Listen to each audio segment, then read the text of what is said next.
বাংলাদেশ ব্যাংকের SME special programme ডিপার্টমেন্টের সার্বিক সহযোগিতায় আল আরাফা ইসলামী ব্যাংক উদ্যোক্তা উন্নয়ন ও ক্ষুদ্র এবং মাঝারি শিল্পকে টেকসই ভিত্তিতে এগিয়ে নিতে মাসব্যাপী একটি বিশেষ প্রশিক্ষণ কর্মশালার আয়োজন করেছে। কর্মশালায় ব্যবসায়িক ধারণা, ব্যবস্থাপনা, বিপণন, আর্থিক পরিকল্পনা, নৈতিকতা ও উদ্যোক্তা মনোভাব বিষয়ে তাত্ত্বিক ও ব্যবহারিক শিক্ষা দেওয়া হয়। চলুন দেখে আসি বিস্তারিত।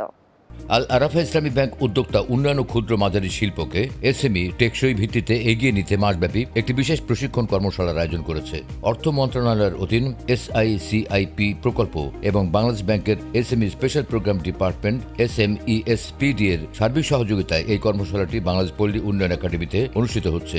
SMESPD পরিচালক নওশাদ মোস্তফা প্রধান অতিথি হিসেবে কুমিল্লা প্রশিক্ষণ কর্মশালার উদ্বোধন করেন। অনুষ্ঠানে সভাপতিত্ব করেন ব্যাংকের ব্যবস্থাপনা পরিচালক চলতি দায়িত্ব মোহাম্মদ রাফাতুল্লাহ খান।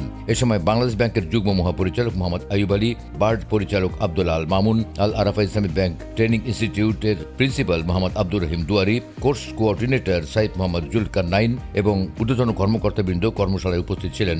সভাপতির বক্তব্যে মোহাম্মদ রাফাতুল্লাহ খান বলেন, আল আরাফা ইসলামী ব্যাংক শুধু একটি আর্থিক প্রতিষ্ঠান নয়, আমরা দেশের সামাজিক ও অর্থনৈতিক উন্নয়নে একটি শক্তিশালী হাতিয়ার হিসেবে কাজ করছি। উদ্যোক্তা তৈরির মাধ্যমে আমরা দেশের আত্মনির্ভরশীলতা নিশ্চিত করতে চাই। আমরা এসব উদ্যোক্তাকে প্রশিক্ষণের পাশাপাশি আর্থিক সহায়তা ও পরামর্শ দিয়ে পাশে থাকব। এই কর্মশালায় কুমিল্লা অঞ্চলে 25 জন নতুন ও আগ্রহী উদ্যোক্তা অংশগ্রহণ করেছেন। তাদের এই কম্বিনেশনের জন্য আল আরাফা ব্যাংক, বাংলার ব্যাংক এটা যৌথ একটা ইনিশিয়েটিভ নিয়েছে। একজনের প্রোডাক্ট কিন্তু আরেকজন আপনি সেল করতে পারবেন। আপনারা এইখান থেকে অনেক ক্রিয়েটিভিটি, অনেকগুলো আপনারা ডাইভার্সিফাই করতে পারবেন। আর একই ব্যবসা সারা জীবন থাকে না, কিন্তু ব্যবসায় যদি আপনি ডাইভার্সিফিকেশন না আনেন, টেকনোলজিক্যাল ডাইভার্সিফিকেশন না আনেন, গতানুগতিক থাকে না কিন্তু। ব্যবসার মূল জিনিসগুলো আপনার জানতে হবে, যেটা নাকি আমাদের ট্রেনিংয়ের মাধ্যমে দিবে। আর আপনারা নিশ্চয়ই কমার্শিয়ালি সবাই চিন্তা করবেন, তাই না? এটা প্রফিটেবল হবে।